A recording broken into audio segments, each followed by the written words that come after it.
सासू माँ की नई सहेली। प्रिया किचन में चाय बना रही होती है और सुमन ड्राइंग रूम में बैठकर मजे से टीवी देख रही होती है। तभी दरवाजे की घंटी बजती है।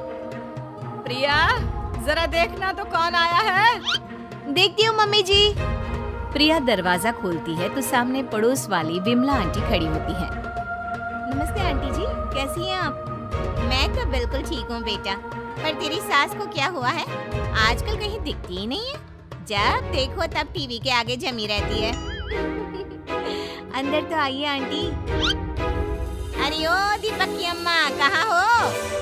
अरे विमला, आओ आओ, क्या बात है, बड़े दिन बाद याद आई तुम्हें मेरी। मैं तो हमेशा ही तुम्हें याद करती हूँ, पर तुम ही गायब रहती हो और आजकल तो बाहर भी नहीं आती जाती।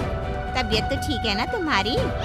अरे तबीयत को क्या होना है, इस उम्र में तो कुछ ना कुछ लगा ही रहता है। मेरी छोड़ो, तुम ये बताओ कि क्या चल रहा है गली मोहल्ले में। तुम गली मोहल्ले की छोड़ो, चल तो तुम्हारे पड़ोस में रहा है। तुम्हारी नई सहेली आई है। मेरी कौन सी नई सहेली? मैं तो यहाँ बस तुमसे बातचीत कर लेती हूँ या फिर बाजू वाली शर्मा की बहू से दो चार बातें कर लेती हूँ। इसीलिए तो कहा कि तेरी नई सहेली आई है। अब कोई पड़ोस में आया है तो बात तो होनी ही है। कम से कम इसी बहाने हमारा भी एक ग्रुप बन जाएगा।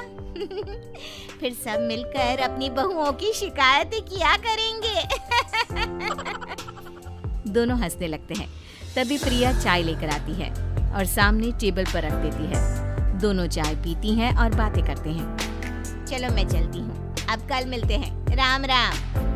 अगले दिन प्रिया किचन में कुछ काम कर रही होती है और सुमन आराम से सोफे पर बैठकर मटर छिल रही होती है। तभी डोरबेल बजती है। प्रिया दरवाजा खोलती है तो सामने उनकी नई पड़ोसन खड़ी होती है। जी, आप कौन?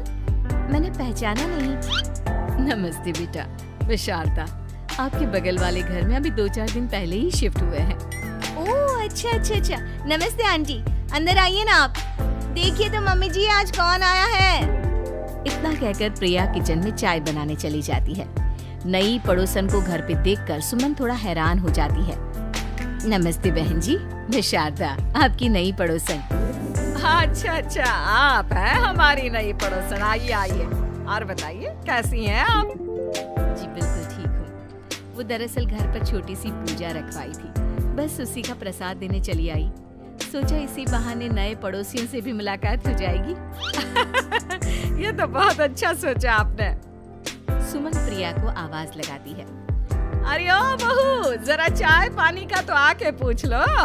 ये आजकल की बहुएं भी ना, जब तक बोलो नहीं तब तक कुछ नहीं करेंगी। आई मम्मी जी। प्रिया चाय लेकर आती है। दोनों बैठकर चाय पीती हैं और खूब सारी बातें करती हैं।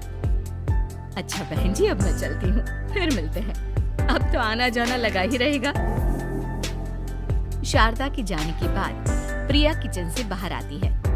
क्या बात है मम्मी जी, आप दोनों को देखकर तो लगा ही नहीं कि पहली बार मिल रही हो। आप दोनों तो बिल्कुल बिछड़ी हुई सहेलियों की तरह बातें कर रही थी। अरे जब दो औरतें मिल जाती है ना, तो बातें अपने आप ही निकल आती है। अब तू अपने काम पर ध्यान दे, बातों पे नहीं। ऐसे ही कुछ दिन बीत जाते हैं। अब सुमन और शारदा अच्छी सहेलियां बन गई होती हैं। दोनों एक साथ मंदिर जाती, मार्केट जाती और कभी कभी तो विमला भी इनके साथ मिलकर खूब हंसी ठिठोली करती।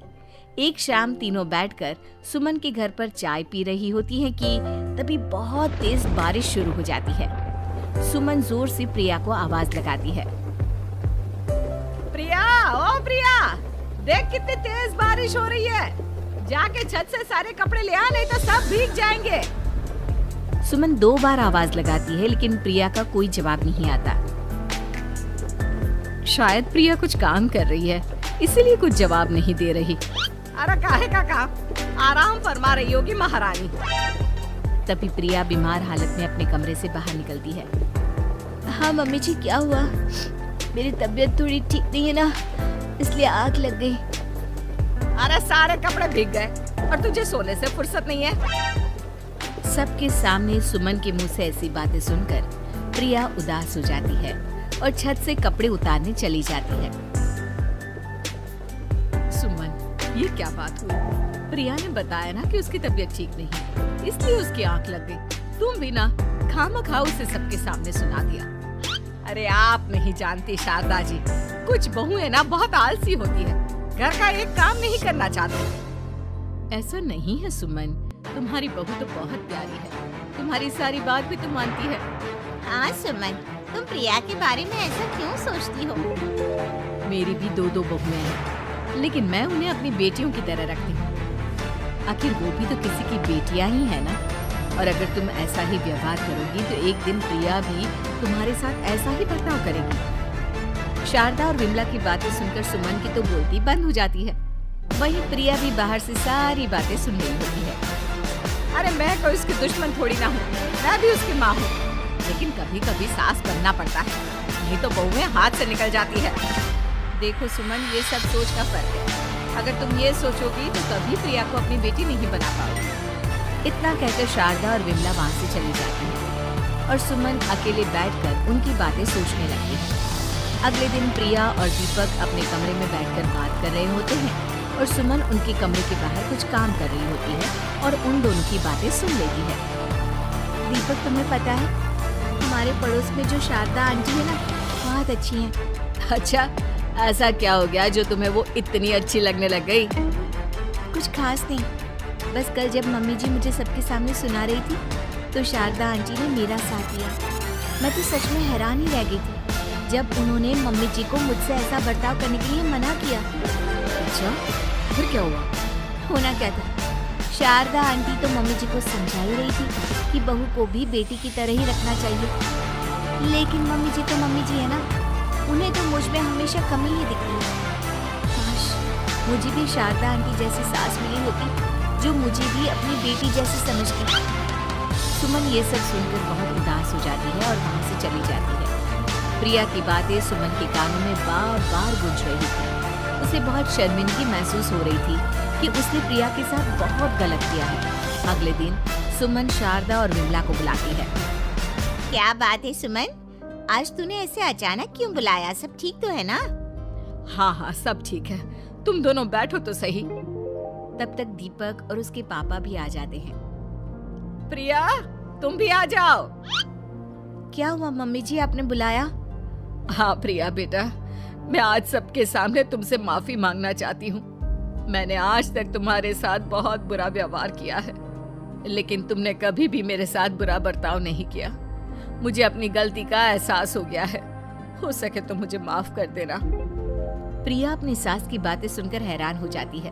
उसकी आंखों में आंसू आ जाते हैं। प्लीज मम्मी जी, आप मुझसे माफी मत मांगिए, मैं भी आपकी बेटी ही हूँ। वैसे एक थैंक यू तो मेरी नई सहेली को भी बनता है, जिसकी वजह से मुझे मेरी गलती का एहसास हुआ। शारदा बहन, आपका बहुत बहुत शुक्रिया जो आपने मेरी आंखें खोल दी। अरे क्या सुमन, तुम भी ना। तो फिर इसी बात पर चाय और पकोड़े हो जाए? हाँ, क्यों नहीं।